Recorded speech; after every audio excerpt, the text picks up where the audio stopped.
आज हम बात करने जा रहे हैं सेमेस्टर 3 के CC 6 की, जिसमें हमें विश्व के 4 संविधानों का तुलनात्मक अध्ययन करना है।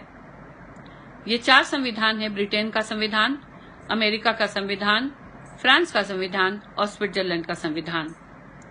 इन चारों संविधान को समझने के लिए सबसे पहले आपसे मेरा यह कहना है कि आप इन संविधानों की विशेषताओं को जानिए। अगर आप विशेषताओं के बारे में अवगत होंगे तो कहीं न कहीं आपको इन संविधानों के अध्ययन में बहुत सहायता मिलेगी। आज हम आरंभ करते हैं ब्रिटिश संविधान की विशेषता से। ब्रिटेन का संविधान में कई ऐसी बातें हैं जो कि अन्य संविधानों से भिन्न हैं। एक और बात, ये चारों संविधान जो हैं अपने आप में बहुत ही महत्वपूर्ण स्थान रखते हैं। ब्रिटेन का संविधान अपने आप में एक अनूठा संविधान है। अमेरिका का संविधान एक अपने कैटेगरी का, अपने श्रेणी का एक अलग तरह का संविधान है। उसी प्रकार से स्विट्जरलैंड और फ्रांस का संविधान भी अपनी अपनी विशेषताएं रखता है। इसलिए इनका अध्ययन बहुत इंटरेस्टिंग है, लेकिन आपको इसमें मेहनत करना पड़ेगा और आपको सिलसिलेवार ढंग से इन चारों संविधानों के बारे में सबसे पहले आपको उनके कार्यपालिका के बारे में, उनके व्यवस्थापिका के बारे में, न्यायपालिका के बारे में, जो उनका अमेंडमेंट प्रोसेस है एक संविधान का, जो उसमें कैसे बदलाव लाते हैं, उसके बारे में, राजनीतिक दलों के बारे में, और फिर प्रेशर ग्रुप और इंटरेस्ट ग्रुप्स, दबाव समूह और हित समूहों के बारे में पढ़ना है। तो इस तरह से हमको इन चारों संविधानों को 6 श्रेणियों में इनका अध्ययन करना है। शुरुआत करते हैं हम ब्रिटिश संविधान की विशेषताओं से। जैसा कि हम जानते हैं, प्रत्येक देश का संविधान उसकी आवश्यकताओं के अनुसार बना होता है।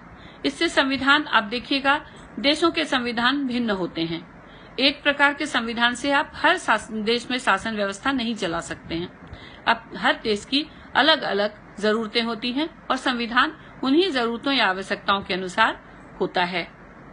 ब्रिटिश संविधान भी इसी प्रकार से का संविधान है। सबसे पहली विशेषता जो ब्रिटिश संविधान की है वो है यहाँ का संविधान विकसित संविधान है। प्रायः हम मानते हैं कि संविधान एक लिखा हुआ डॉक्यूमेंट होता है या उसको बनाया जाता है, लेकिन ब्रिटेन का संविधान जो है वो बनाया नहीं गया है, बल्कि उसका विकास हुआ है। समय के साथ साथ वो विकसित हुआ है। भारत, अमेरिका, फ्रांस और अन्य देशों के संविधान ऐसे हैं जिसका निर्माण किसी एक विशेष संविधान सभा के द्वारा किया गया है, किंतु ब्रिटिश संविधान का निर्माण हुआ नहीं है, बल्कि यह विकास का परिणाम है। इसने वर्तमान स्वरूप सदियों के विकास के बाद प्राप्त किया है।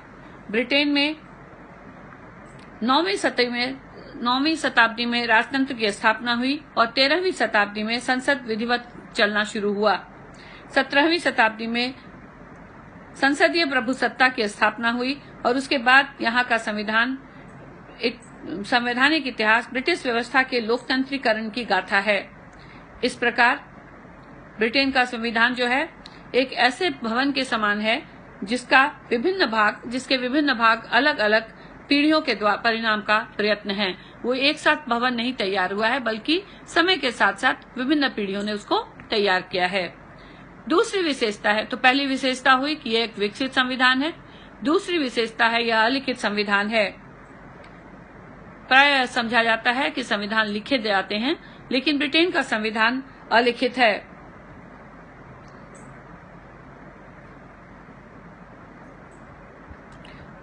ब्रिटेन का संविधान विश्व का एकमात्र ऐसा संविधान है जो कि अलिखित है। याद रखिएगा, इस पे बहुत सारा ऑब्जेक्टिव सवाल आता है।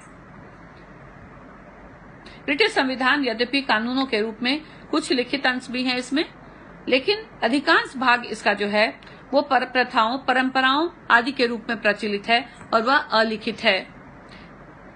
प्रमुखतः संविधान के इसी लक्षण के कारण टॉकवेल और थॉमस पेन ने इसके अस्तित्व पर ही संदेह कर दिया था। न्यूमैन ने इस संबंध में लिखा है कि जो बात ब्रिटिश संविधान को विशिष्ट बनाती है वह ऐसे अनेक नियमों का अस्तित्व है जो केवल परंपरा पर आधारित है। तीसरी बात है लचीला या सुपरिवर्तनशील संविधान। परिवर्तनशीलता के आधार पर दो प्रकार के संविधान होते हैं, लचीला संविधान और कठोर संविधान। लचीले संविधान में साधारण कानून के निर्माण की प्रक्रिया से ही परिवर्तन किया जा सकता है, किंतु कठोर संविधान में परिवर्तन करने के लिए साधारण कानून के निर्माण से भिन्न संविधान में निर्धारित विशेष प्रक्रिया को अपनाना पड़ता है। उसमें वो प्रक्रिया जटिल होती है, साधारण कानून बनाने जैसी नहीं होती है, इससे काफी जटिल होती है। सैद्धांतिक दृष्टि से ब्रिटेन का संविधान लचीला है।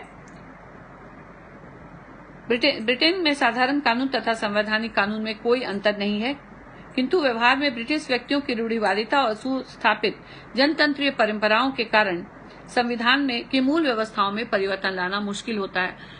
कहा तो सिद्धांतः यह संविधान जो है वह परिवर्तनशील संविधान है, लेकिन वहां पर जो उनकी जो ऐसी परंपराएं हैं और ऐसे सदस्य हैं जो कि रूढ़िवादी सदस्य हैं, जो कि परंपराओं को जल्दी स्वीकार नहीं कर, जो परिवर्तन को जल्दी स्वीकार नहीं करते हैं। चौथा है सिद्धांत और व्यवहार में अंतर। ब्रिटिश संविधान में जो बातें सिद्धांत बताई गई हैं, उनसे जो वहां पर व्यवहार में आता है उनमें काफी अंतर है। वैसे हर एक संविधान में थोड़ा अंतर होता है, पर ब्रिटिश संविधान में सिद्धांत और व्यवहार में काफी अंतर दिखता है। अब इसका उदाहरण है, सैद्धांतिक दृष्टि से इंग्लैंड में राजतंत्र है, किंतु व्यवहार में वहां राजतंत्र न होकर लोकतंत्र है। सैद्धांतिक दृष्टि से इंग्लैंड की शासन व्यवस्था में शक्ति के पृथक्करण को अपनाया गया है, लेकिन वास्तव में कानून निर्माण संसद के में किंतु इंग्लैंड में संसदात्मक शासन व्यवस्था और वहां शक्तियों के पृथक्करण के स्थान पर शक्तियों के केंद्रीकरण को अपनाया गया है। तीसरा उदाहरण है वो है, सैद्धांतिक दृष्टि से ब्रिटिश संसद कैबिनेट पर नियंत्रण रखती है, किंतु वास्तविकता यह है कि स्वयं कैबिनेट से नियंत्रित होती है। तो ये थी कि सिद्धांत और जो व्यवहार है उसमें कितना अंतर है। नेक्स्ट जो विशेषता है वह है, अगर आप विशेषताओं को समझ लेंगे तो कुछ हद तक संविधान आपको आसान लगने लगेगा उसको समझना। नेक्स्ट जो विशेषता है वह संसदात्मक प्रजातंत्र। ब्रिटेन में संसदीय प्रजातंत्र को अपनाया गया है और ब्रिटिश शासन संसदात्मक व्यवस्था का आदर्श प्रतीक है। संसदात्मक शासन के 3 लक्षण, दोहरी कार्यपालिका, व्यवस्थापिका और न्यायपालिका, दोहरी कार्यपालिका, व्यवस्थापिका और न्यायपालिका, कार्यपालिका में घनिष्ठ संबंध तथा कार्यपालिका के कार्यक्रम की अनिश्चितता ब्रिटिश शासन के अंतर्गत पूर्ण अंशों में विद्यमान है। तीनों विशेषता जो है वो ब्रिटिश शासन में है। नेक्स्ट है, इसी में सुन लीजिए, ब्रिटिश सम्राट कार्यपालिका का नाम मात्र का प्रधान है। प्रधानमंत्री तथा कैबिनेट कार्यपालिका की वास्तविक प्रधान है। इंग्लैंड में कार्यपालिका और व्यवस्थापिका में एक बड़ा घनिष्ठ संबंध है, क्योंकि आप जानते हैं प्रधानमंत्री जो वहां का संसद का ही सदस्य होता है और इस तरह से दोनों में कार्यपालिका और व्यवस्थापिका में घनिष्ठ संबंध होती है। कार्यपालिका व्यवस्थापिका में से ली जाती है और कार्यपालिका के सदस्य कानून निर्माण कार्य में भी संसद का नेतृत्व करते हैं। इस प्रकार व्यवस्थापिका अर्थात संसद कानून निर्माण कार्य के साथ साथ प्रशासन पर नियंत्रण भी रखती है। इसके अतिरिक्त राजनीतिक कार्यपालिका अर्थात कैबिनेट का कार्यकाल लोक सदन के विश्वास पर निर्भर करता है। अब छठी विशेषता है संसद की सर्वोच्चता या प्रभुसत्ता। ब्रिटिश संविधान की एक अन्य विशेषता संसद की प्रभुसत्ता या सर्वोच्चता है। वहां संसद जो है वो सर्वोच्च है। ब्रिटेन में एकात्मक शासन होने के कारण संसद एकमात्र कानून निर्मात्री सत्ता है और संविधान लचीला होने के कारण साधारण बहुमत से ही किसी भी कानून का निर्माण हो सकता है। संसद की कानून निर्माण की शक्ति की कोई सीमा नहीं है और संसद द्वारा निर्मित किसी भी कानून को किसी सत्ता के सम्मुख चुनौती नहीं दी जा सकती, क्योंकि ब्रिटेन में अमेरिका या भारत के समान न्यायिक पुनर्विलोकन का प्रावधान नहीं है। ब्रिटिश संसद की असीम शक्ति को लक्ष्य करते हुए ही डी लोम्ब ने कहा लिखा, संसद स्त्री को पुरुष और पुरुष को स्त्री बनाने के अतिरिक्त अन्य सब कुछ कर सकती है। इतनी शक्तिशाली है वहां की संसद, इसी के लिए कोटेशन था। अब 7वां है एकात्मक शासन। क्षेत्र की दृष्टि से ब्रिटेन एक सुगठित इकाई है और संभवतः इसी कारण ब्रिटेन में एकात्मक शासन को अपनाया गया है। संविधान के द्वारा शासन की समस्त शक्ति केंद्रीय सरकार में निहित कर दी गई है और केंद्रीय सरकार ही संपूर्ण देश के शासन का संचालन करती है। एकात्मक सरकार है ब्रिटेन में, वहां पर जैसे हमारे देश में है कि दोहरा शासन है, एक केंद्र सरकार की शासन है, दूसरे राज्यों की। ब्रिटेन हमारे देश की तुलना में एक छोटा देश है और वहां पर एक ही शासन से काफी सुसंगठित तरीके से शासन व्यवस्था चलाई जाती है। विधि का शासन अगला पॉइंट है, 8वां जो विशेषता है विधि का शासन। ब्रिटिश संविधान की एक विशेषता है जिस पर अंग्रेज बहुत अधिक गर्व करते हैं, विधि का शासन, रूल ऑफ लॉ। विधि के शासन का आशय यह है कि इंग्लैंड के शासन का संचालन किन्हीं विशेष व्यक्तियों की इच्छा द्वारा नहीं वरन विधि के द्वारा किया जाता है, कानून के द्वारा किया जाता है, किसी एक व्यक्ति के इच्छा विशेष के द्वारा नहीं किया जाता। विधि के शासन का एक अन्य तात्पर्य यह है कि ब्रिटेन में सभी व्यक्ति, चाहे उनका पद और उनकी स्थिति कुछ भी हो क्यों न हो, एक ही प्रकार की विधि और एक ही प्रकार के न्यायालयों के अधीन है। इस संबंध में ब्रिटिश व्यवस्था फ्रांस की व्यवस्था से नितांत अलग है, क्योंकि फ्रांस में प्रशासनिक कानून और प्रशासनिक विधि और वहां पर अलग अलग तरह के कानून की व्यवस्था है लोगों के लिए, लेकिन ब्रिटेन में प्रत्येक व्यक्ति, चाहे वो अमीर हो गरीब हो, उसके लिए कानून एक होता है, इसीलिए उसको कानून का शासन कहते हैं। 9वां है अधिकार पत्र का अभाव किंतु नागरिक स्वतंत्रताओं और अधिकारों की विद्यमानता। वर्तमान राजनीतिक जीवन की सामान्य प्रवृत्ति यह है कि संविधान के अंतर्गत नागरिकों के अधिकार पत्र की व्यवस्था की जाती है और शासन इनकी अवहेलना करने की शक्ति से वंचित रह जाता है।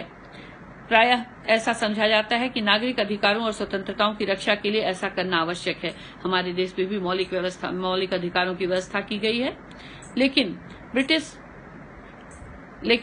ब्रिटिश संविधान में इस प्रकार का कोई अधिकार पत्र नहीं है। लेकिन संविधान में अधिकार पत्र का अभाव होने पर भी ब्रिटिश नागरिक अन्य देशों की नागरिकों की तुलना में कम स्वतंत्र और अधिकार संपन्न नहीं हैं।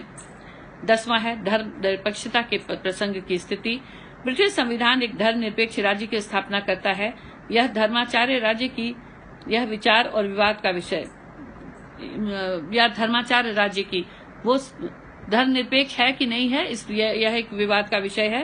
ब्रिटेन में कानूनी तौर पर यह व्यवस्था है कि ब्रिटेन का राजा अथवा रानी अनिवार्य रूप से प्रोटेस्टेंट ईसाई होंगे। इस आधार पर अनेक व्यक्ति ब्रिटेन को धर्मनिरपेक्ष राज्य मानने से इनकार करते हैं, लेकिन व्यवहारिक अध्ययन की दृष्टि से यह बात महत्व नहीं रखती। राजा तो ब्रिटिश राज व्यवस्था का प्रतीकात्मक पद है, समस्त शासन व्यवस्था का वास्तविक प्रधानमंत्री है।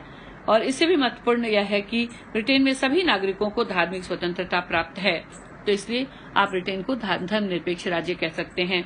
11वां मिश्रित शासन प्रणाली। ब्रिटिश संविधान एक निर्मित नहीं वरन विकसित संविधान है। एक ही समय पर पूर्ण संविधान का निर्माण करने के बजाय संविधान की परिस्थितियों के अनुसार ढाला जा रहा है। परिस्थितियों के अनुसार विकास से जहां संविधान में प्रगतिशीलता का समावेश है, वहीं इस कारण संविधान में असंगति भी आ गई है और असंगति का प्रमाण है, प्रतीक है ब्रिटेन की मिश्रित शासन प्रणाली। मूल रूप से जो 3 प्रकार की शासन व्यवस्थाएं राजतंत्र, कुलीन तंत्र और प्रजातंत्र होती हैं, ब्रिटेन में इसमें चौथी शासन व्यवस्था का लक्षण विद्यमान है। राजतंत्र के प्रतीक के रूप में ब्रिटेन का सम्राट है, जिसके द्वारा उत्तराधिकारी का आधार पर पद प्राप्त किया जाता है। लॉर्ड सभा कुलीन तंत्रीय संस्था है और अधिकांश सदस्य जो लॉर्ड सभा के हैं वो कुलीन परिवारों से आते हैं। लोक सदन और कैबिनेट लोकतंत्रीय संस्थाओं के प्रतीक हैं। राजपद और लॉर्ड सभा के होते हुए भी वास्तविकता यह है कि वास्तविकता की दृष्टि से ब्रिटेन में लोकतंत्रीय शासन है, क्योंकि राजपद और लॉर्ड सभा की शक्तियां बहुत अधिक तक सीमित कर दी गई हैं। तो इस प्रकार ब्रिटेन जो है वो मिश्रित शासन व्यवस्था प्रणाली का एक अच्छा उदाहरण है। नेक्स्ट है सामान्य रूप से द्विदलीय लेकिन अपवाद स्वरूप समय पर 3 दलीय व्यवस्था। सामान्य रूप से ब्रिटेन राज्य व्यवस्था की विशेषता रही है कि द्विदलीय पद्धति। द्विदलीय में 2 राजनीतिक दल होते हैं, लेकिन समय समय पर आप देखेंगे यहाँ पर तीसरे राजनीतिक दल का भी आपको दल भी दिखाई देता है।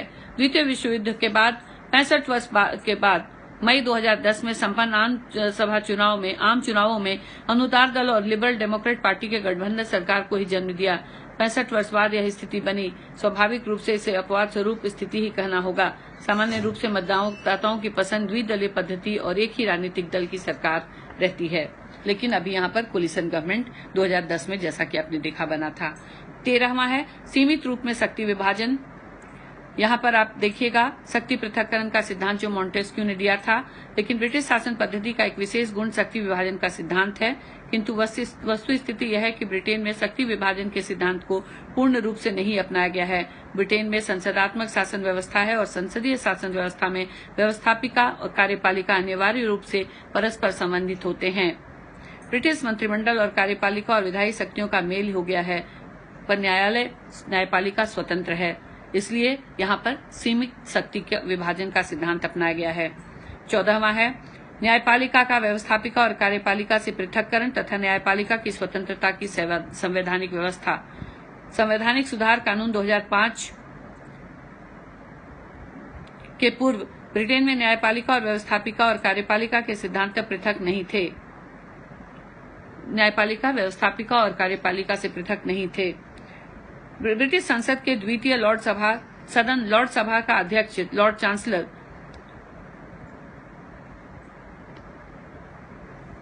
जो मंत्री पद पर भी आसीन होता था और न्यायिक लॉर्ड ब्रिटेन के सर्वोच्च अपीलीय न्यायालय के रूप में कार्य करते थे। इस प्रकार लॉर्ड चांसलर व्यवस्थापिका, कार्यपालिका और न्यायपालिका तीनों का सदस्य होता था। लेकिन इस रिफॉर्म के द्वारा ब्रिटिश न्यायपालिका के औपचारिक और सारभूत दोनों ही रूपों में व्यवस्थापिका और कार्यपालिका दोनों से पृथक कर दिया गया। अब एक सर्वोच्च न्यायालय और अन्य न्यायालयों की स्थापना की गई है जो व्यवस्थापिका और कार्यपालिका से पूर्णतः भिन्न हो गए। इस प्रकार ये थी ब्रिटिश संविधान की कुछ मुख्य विशेषताएं और आपको इन विशेषताओं के माध्यम से कहीं न कहीं ब्रिटिश संविधान का एक छोटा सा परिचय जरूर मिला होगा। अब हम इसके बाद आपसे बात करेंगे वहां की कार्यपालिका की। धन्यवाद।